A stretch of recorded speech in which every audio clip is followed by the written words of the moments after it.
London. A quiet morning at Baker Street. The fire burned gently, and the city outside was just beginning to stir. I, Dr. Watson, sat at the breakfast table. Opposite me was my dear friend, the brilliant detective, Sherlock Holmes. But on this particular morning, Holmes was unusually quiet. A walking stick lay upon the table, left behind by a visitor who had come earlier that morning. Holmes had already examined it, and now with a slight smile he leaned back in his chair. "Watson," he said, "what can you tell me about the man who owns this stick?" I picked it up, turning it over carefully. It was thick, strong, well used. The inscription read, "To James Mortimer, MRCS, from his friends of the CCH." I cleared my throat. "Well, Holmes, I would say the man is a country doctor, respected, middle-aged, and perhaps somewhat careless." Holmes smiled faintly. "Excellent, Watson, quite excellent." But then he leaned forward, his eyes gleaming. "And yet, not quite correct."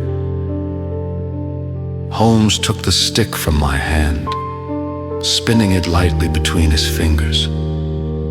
"This," he said, "belongs to a man who was once a hospital surgeon, but has since retired to the countryside."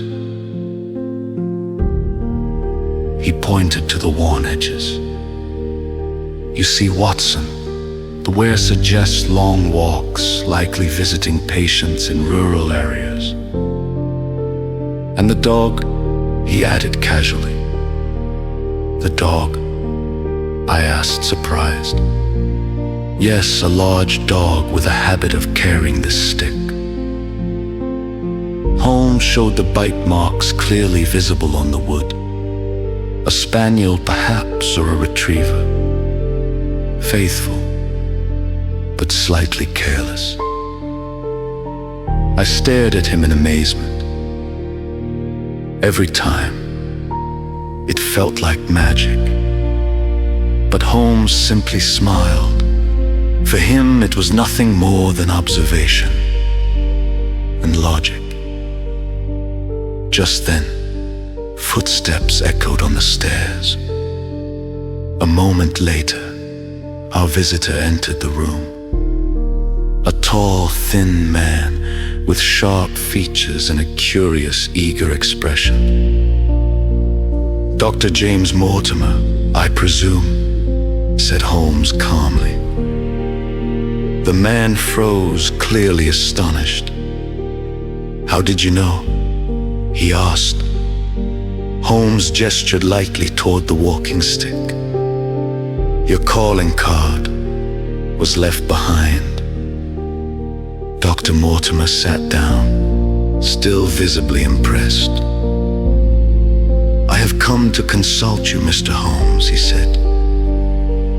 "There is a matter, most strange, and perhaps most dangerous." Holmes leaned back, his interest awakened. "Please," he said softly, "tell me everything."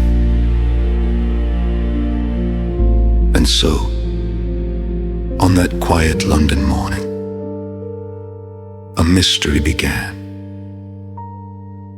One that would lead us far from the city, into the dark